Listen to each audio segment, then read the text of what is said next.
Hello YouTube family, welcome to my channel Wonder and Feast. আর আজকে হচ্ছে golden triangle ট্রিপের থার্ড ভিডিও। আজকেই সকালে আমরা রাজধানী এক্সপ্রেসে নিউ দিল্লি স্টেশনে নেমেছি আর সন্ধেবেলায় বেরিয়ে পড়েছিলাম রেড ফোর্টের উদ্দেশ্যে। এটা হচ্ছে পুরানি দিল্লিতে, আর রেড ফোর্টকে লাল কিলাও বলে থাকে।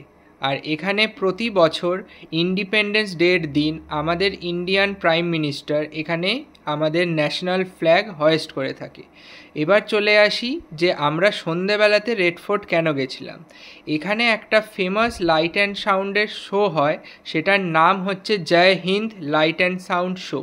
আর এটার প্রাইসিং থাকে 200 টাকা থেকে। তবে আমি প্রেফার করব 200 টাকারই টিকিট কাটার, কারণ 200, 500, তারপর 1500। তোমরা যদি 500 টাকারও টিকিট কাটো, তাও যারা 200 টাকার টিকিট কেটেছে তোমরা সেম জায়গা থেকেই দেখবে। একমাত্র 1500 টাকার টিকিট কাটলে তোমাদের স্পেশাল ভিআইপি ট্রিটমেন্ট দেওয়া হবে, না হলে 200 আর 500-এর মধ্যে কোনো ডিফারেন্সিয়েশন নেই।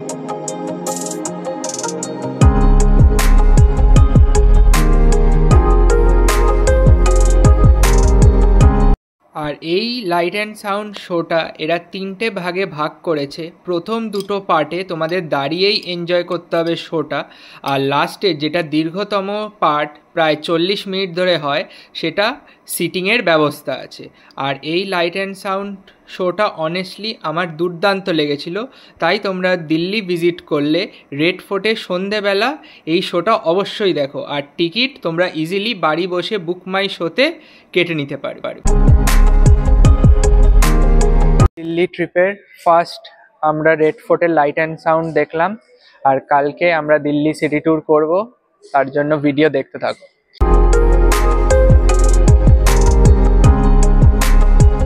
আজকে সকাল 9টা নাগাদ বেরিয়ে পড়েছি। আজকে আমাদের দিল্লি সিটি ট্যুর। ফার্স্টে স্টার্ট করব আমরা কুতুব মিনার দিয়ে, সঙ্গে থাকো।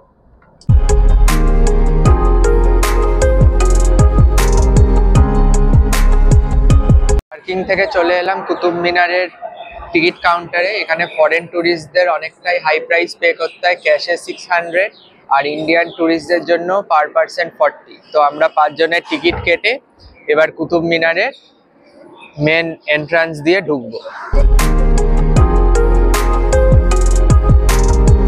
ঢুকে পড়লাম কুতুব মিনারের ভেতরে। আর এখানে রয়েছে মুঘল গার্ডেন, মুঘল মস্ক আর মুঘল সারাই। আর মেন কুতুব মিনারটা তোমরা দেখতে পাচ্ছ এইদিকে রয়েছে, খুব সুন্দর। আর তোমরা এইসব হিস্টোরিক্যাল মনুমেন্টসে এলে রাশ আওয়ার্সটা অ্যাভয়েড করবে, তার জন্য সকালে যখনই খোলে 8:30 থেকে এগুলো ওপেন হয়, তোমরা 9টা, 9:30-র মধ্যে ঢোকার চেষ্টা করো। কুতুব মিনার বানানো স্টার্ট হয়েছিল কুতুবউদ্দিন আইবাকের আন্ডারে, আর এটা শেষ হয়েছিল তার সান ইন ল ইলতুৎমিশের আন্ডারে। আর এটা ইউনেস্কো ওয়ার্ল্ড হেরিটেজ সাইটে লিস্টেড হয়েছিল 1993-তে। মিনারের কম্পাউন্ডের মধ্যে অনেক মনুমেন্টস রয়েছে, তার মধ্যে অন্যতম হচ্ছে আলাই মিনার। আর এটাই হচ্ছে আলাই মিনার। এরও আর্কিটেকচারটা দুর্দান্ত।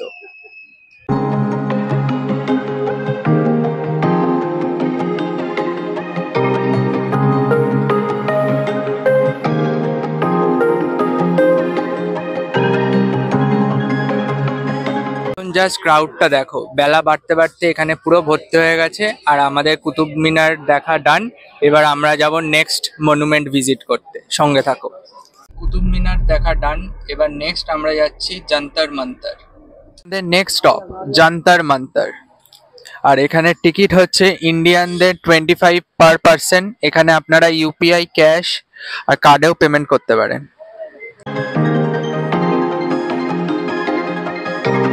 দ্য পার্ক হোটেলের একদম অপোজিটেই হচ্ছে যন্তর মন্তর, দিল্লির অন্যতম একটা স্পট।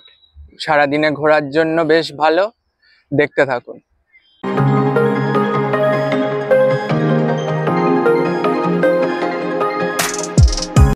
আর যন্তর মন্তর দিল্লি সার্চ করলে গুগলে এই ইমেজটাই আসে। আর এটা হচ্ছে মিশ্রা যন্ত্রা, আর এটা এশিয়ান গেমসের এমব্লেম হিসাবেও ব্যবহার করা হয়েছে। যন্তর মন্তর দেখা কমপ্লিট। এবার আমরা দেখব রাষ্ট্রপতি ভবন, সেটা সামনে দিয়ে গাড়িটা আমাদের পাস করবে। তোমরাও দেখতে পারবে, সঙ্গে থাকো।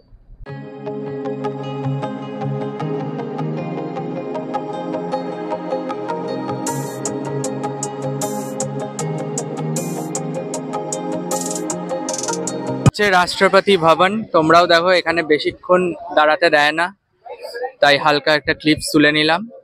আর রাষ্ট্রপতি ভবনের পাশেই হচ্ছে লোকসভা, এখানেও বেশিক্ষণ দাঁড়াতে দেয় না, তাও একটা ক্লিপস তুলে নিয়েছিলাম যাতে তোমরা দেখতে পাও।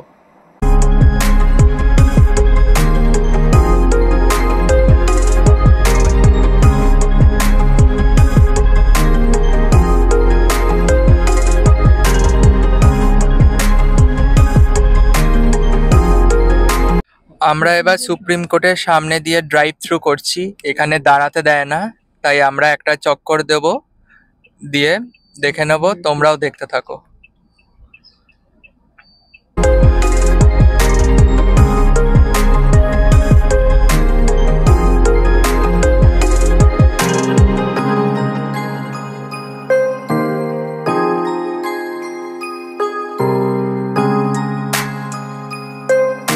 সুপ্রিম কোর্টের সামনে দিয়ে ড্রাইভ থ্রু করার পর এখন আমরা নেক্সট স্টপ যাচ্ছি, সেটা হচ্ছে লোটাস টেম্পল।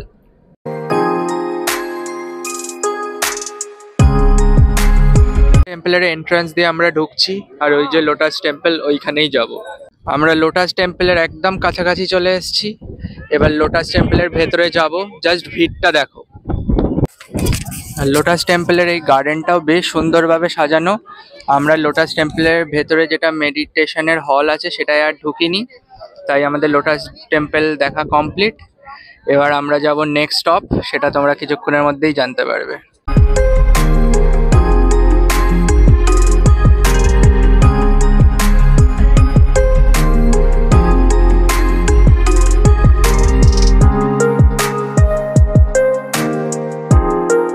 ভুলে গেছিলাম, লোটাস টেম্পলে আমাদের কোনো এন্ট্রি ফি লাগেনি। আর নেক্সট চলে এলাম রাজঘাট, এখানে গান্ধীজির সমাধি হয়েছে, আর আমরা ঢুকে পড়েছি রাজঘাটে। এখানেও কিছু এন্ট্রি ফি লাগেনি।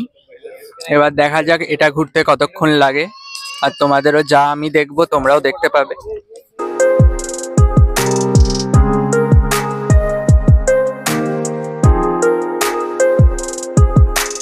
আর এখানে এই ফ্লেমটা সব সময় জ্বলতে থাকে, এটা সিগনিফাই করে মহাত্মা গান্ধীর লেগাসিটা, যেটা কেউ এখনো পর্যন্ত ম্যাচ করতে পারেনি।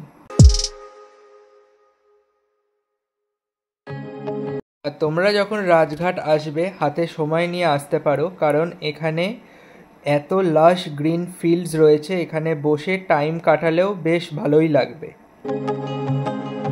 রাজঘাট ঘুরে নিয়ে আমরা লাঞ্চ সেরে নিয়েছিলাম ওল্ড দিল্লিরই একটা ফেমাস রেস্টুরেন্টে, সেটা তোমরা আগের ব্লগেই দেখেছো। আর লাঞ্চের পর চলে গেছিলাম ওল্ড জামা মসজিদ এরিয়ার দ্য মেন অ্যাট্রাকশন জামা মসজিদ দেখতে। এখানে গেলে তোমাদের জুতো খুলে ঢুকতে হবে, আর রমজান মাস চলার জন্য এখানে বেশ ভিড় ছিল।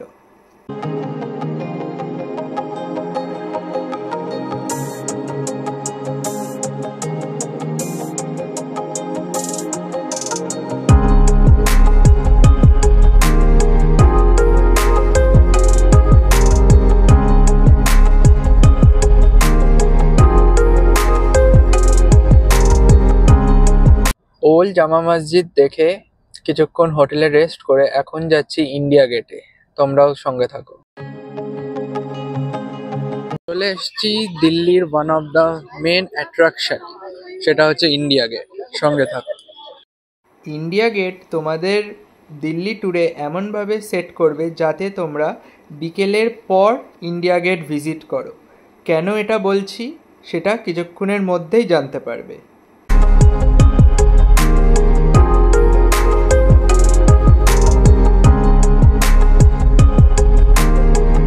আর ইন্ডিয়া গেট হচ্ছে একটা ওয়ার মেমোরিয়াল, আর এটা বানানো হয়েছিল 74,187 সোলজার্স ইন্ডিয়ান আর্মির শহীদ হয়েছিলেন 1914 থেকে 1921-এর মধ্যে, এদের মেমোরিতেই বানানো হয়েছিল।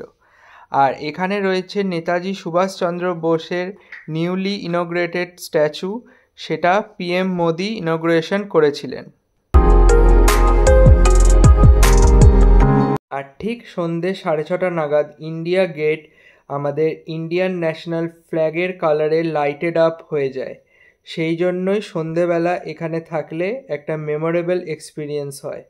আর এই নিয়ে আমাদের শেষ হলো আজকে দিল্লির সিটি ট্যুর।